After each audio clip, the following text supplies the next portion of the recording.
Olá e bem-vindos ao nosso vídeo resumo da estratégia de investimento trimestral do Banco Inter. Chegamos ao fim de um ano de 2020 que de certeza que não vamos esquecer tão cedo. Um ano que foi uma autêntica montanha-russa em todos os sentidos, incluindo nos mercados financeiros.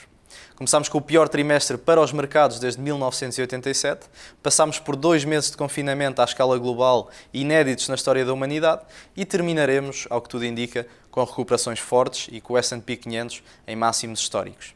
Se pensarmos bem no assunto, apesar de os últimos meses terem sido marcados por níveis de incerteza muito altos, tudo aquilo que podia correr bem correu ainda melhor do que podíamos esperar.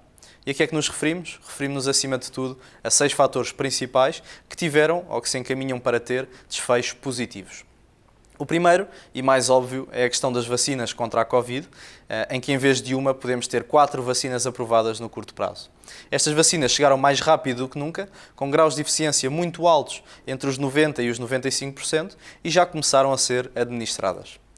O segundo é o desfecho do processo eleitoral americano. Apesar de se ter revelado confuso, como aliás todos esperávamos que fosse, acabou por ser muito mais construtivo do que era esperado.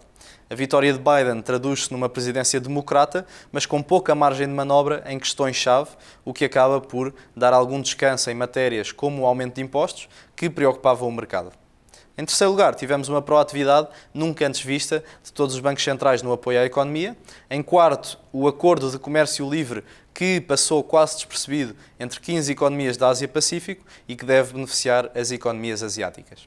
O quinto fator é o pacote de novos estímulos fiscais nos Estados Unidos, que deve entrar em vigor a muito curto prazo, uma vez que democratas e republicanos já chegaram a um acordo.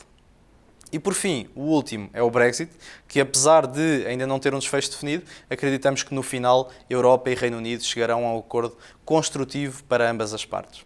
E de facto por aqui se vê que o nosso otimismo tinha fundamento e que podemos estar otimistas em relação também à evolução da economia e dos mercados financeiros nos próximos meses, sem que todas estas incertezas pesem nas decisões dos investidores.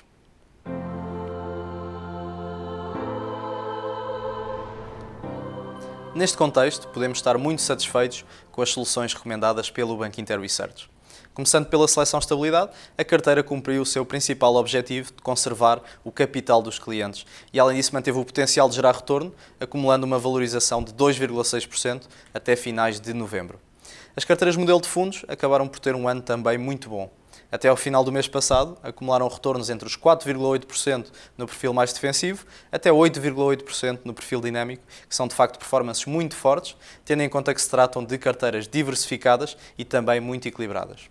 E por fim, as carteiras modelo de ações bateram de forma clara os seus índices comparáveis. A carteira americana valorizou perto de 40%, que compara com subidas de apenas 12% do S&P 500, e a europeia, no mesmo período, registrou uma variação praticamente nula, enquanto o principal índice europeu registrou quedas de quase 7%.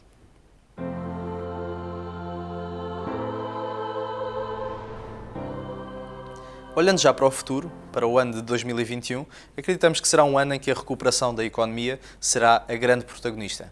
Referimos por várias vezes que o mercado reage sempre em antecipação à economia e desta vez isso deve voltar a verificar-se. Na segunda metade de 2020 os mercados subiram muito porque cada vez mais antecipam uma retoma forte da economia global e um regresso ao crescimento. E existem vários fatores que irão contribuir para esta recuperação. Teremos desde logo a distribuição das vacinas, que vai sem dúvida aumentar muito a confiança dos agentes económicos.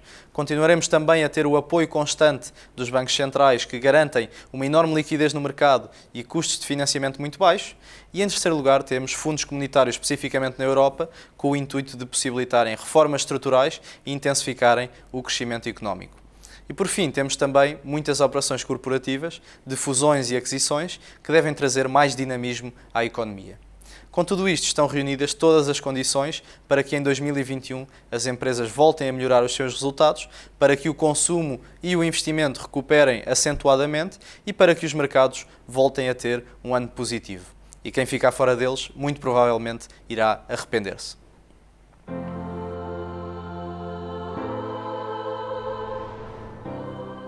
Quanto à alocação entre classes de ativo, mantemos a preferência clara por ações para o ano de 2021, uma vez que o panorama de riscos mais favorável deve continuar a ajudar os principais índices acionistas.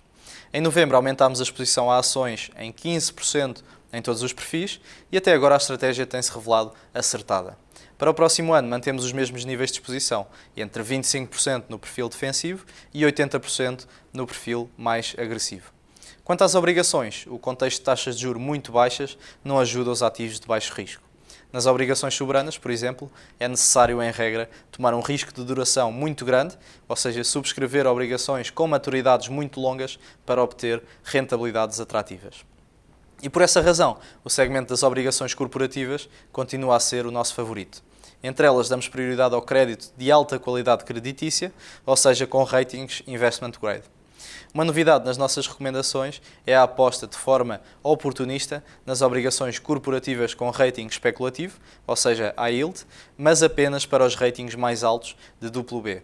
Isto porque esperamos uma melhoria dos rácios de solvência e de liquidez das empresas que deve ser captado principalmente por estas emissões.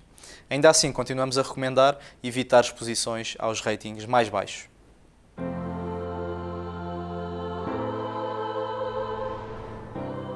Passando às nossas recomendações de alocação em termos geográficos e setoriais, temos algumas novidades derivadas das mudanças no contexto económico. Começando pelas geografias, mantemos a preferência por Estados Unidos e, em segundo lugar, a Europa, mas desta vez incorporamos também a exposição a mercados emergentes, a Japão e a China, para os quais subimos a recomendação para comprar desde neutra. Ainda assim, mantemos níveis de exposição relativamente baixos a estes mercados, devido a alguma incerteza que ainda existe.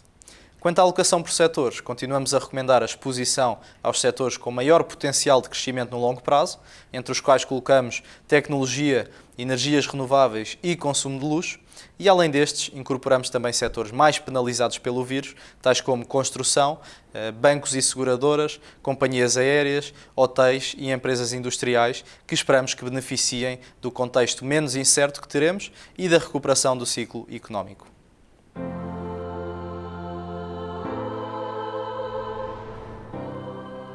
Portanto, fazendo um resumo das ideias-chave, fechamos um ano em que tivemos níveis de incerteza e de volatilidade muito altos. No entanto, a nossa análise dizia-nos que nos devíamos manter otimistas, mas sem entrar em excessos, e de facto a estratégia correu muito bem. Praticamente todos os fatores de risco tiveram desfechos construtivos e o ano de 2021 tem tudo para continuar a ser bom para os mercados e em especial para os mercados acionistas, que continuam a ser a nossa classe de ativos favorita. Desta vez alargamos as nossas preferências tanto em termos de geografias como em termos de setores, uma vez que o contexto económico e de mercado é hoje diferente. Caso queiram ter mais detalhes e perceber melhor o racional da nossa estratégia, convido-vos a consultar o nosso documento que está disponível no site do Banco Inter. Muito obrigado e bons investimentos.